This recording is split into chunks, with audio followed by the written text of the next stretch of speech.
What's going on, everybody? Welcome back to Viking Creative Studios. My name is Robert Costello. Today we're shooting on a camera that just turned 6 years old and it only costs $300. It looks terrible right here, but we're going to show you how we can make this $300 camera look amazing with lighting, so stay tuned.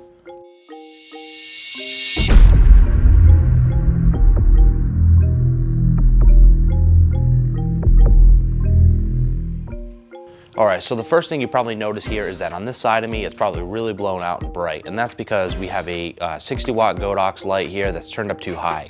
Even though we're using a big modifier and you may have high power lights, you don't need to use it all the time. You can turn down that power so you don't blow out your details. And then the other thing you probably notice about me here is that the skin tones and the colors look weird. That's because of the white balance. So we're gonna fix those two things now. Okay, so now it should be a little bit better exposed. We turned down that light, we did fix the white balance. Now because this light is daylight balanced, we actually set our white balance to daylight, so that's what we're gonna do. And that's gonna give us a nice neutral tone here. It's gonna be good for skin tones. It is also kind of important to have good high quality lighting, but this is gonna be a budget tutorial, so you don't need to have the latest and greatest gear. You can really use this for anything. If you're using yourself with like tungsten lighting, you're gonna set your white balance to tungsten and so forth. So let's go ahead and show you guys some other tips to make this setup look a little bit better.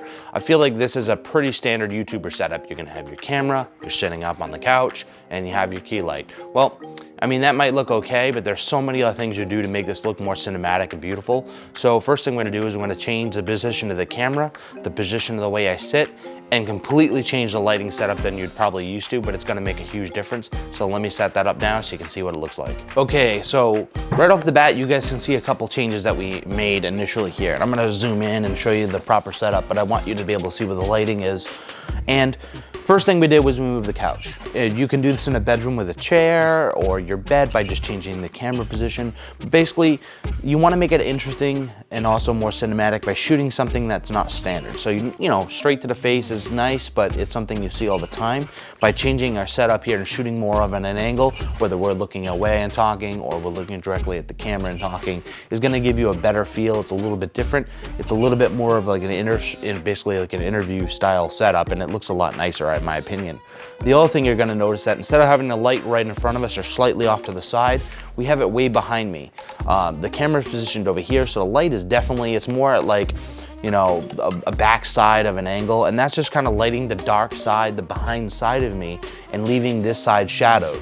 And what we do is to increase the shadows just a little bit to give a little bit of detail. You don't want it to be too bright.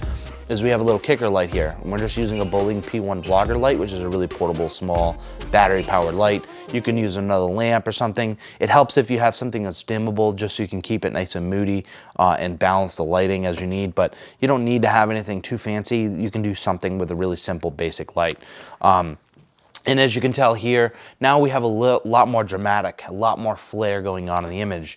You have, you know, some nice reflections off the leather. You can do this on anything. If you're using a bed, you can do this by adding like silk sheets. Leather couches work well, certain types of blankets, but it's just gonna cast cool little lights and little shadows, and I don't have this standard lighting on me, so it looks interesting, and that's what we're really going for, is to try to make the shot look more interesting and dynamic. And having these shadows also adds a lot of depth. Now, another thing you can do here is by changing the camera angle. I have it set really wide right now so you can see the setup, but now what we're gonna go ahead and is I'm actually gonna lower the camera down on an angle. I'm gonna shift it over just a little bit more, and then we're gonna zoom in so I can show you the actual framing of what you would be shooting with for filming. And show you just by dropping that camera. Again, you're using a different angle, a different look than we would normally see, how much more dynamic it's gonna look. So let's go ahead and switch that. Okay, so we went ahead and dropped the camera down low. Now it's shooting probably just slightly below this armrest to give it an interesting angle here. And I've zoomed the camera in a little bit so you don't see the lighting that we set up. And it probably looks way more dynamic than just simply talking straight to the camera. So in my opinion, something like this is just a much more interesting look. This is a really good interview setup as well. Obviously, if you're doing interview, you don't want it to be so low key. You're gonna want it to be a little bit more well lit. Instead of like maybe a black background, you have something that's a little bit brighter. But generally speaking, I feel like even if I talk away like this, it looks like a professional interview setup. If I talk to the camera, it's just a more interesting dynamic setup than something that you would typically see with flat lighting. So let's review and show you guys what we really did here. The first thing we did was we lowered all our lights down. You don't need to have it so high power.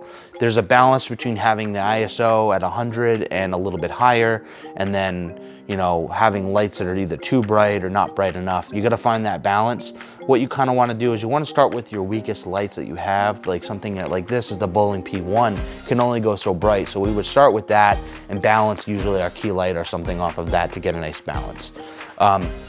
The second thing we did was you changed the white balance color. So we're shooting with daylight balanced lights. This is a little bit more tungsten colored, but our key light over here was daylight balance. So we set our white balance to daylight, and that's gonna be the light that fills most of the frame, so we want that to look good.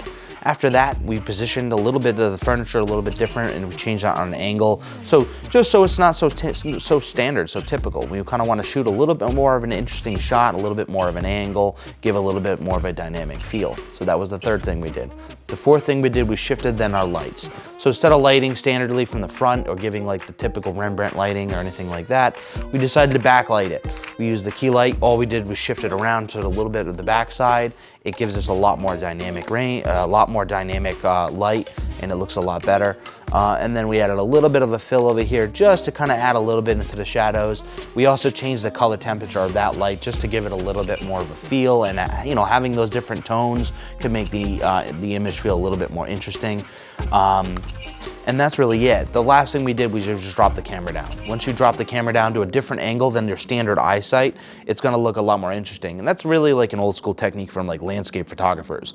Landscape photographers and portrait photographers change the angle and the height of their camera all the time because, you know, as humans, when we walk around, we see everything at that eye level all the time. So if you shoot from really low or really high, it's gonna look different. It's gonna look more interesting because we don't normally see it. So that's something to bear in mind.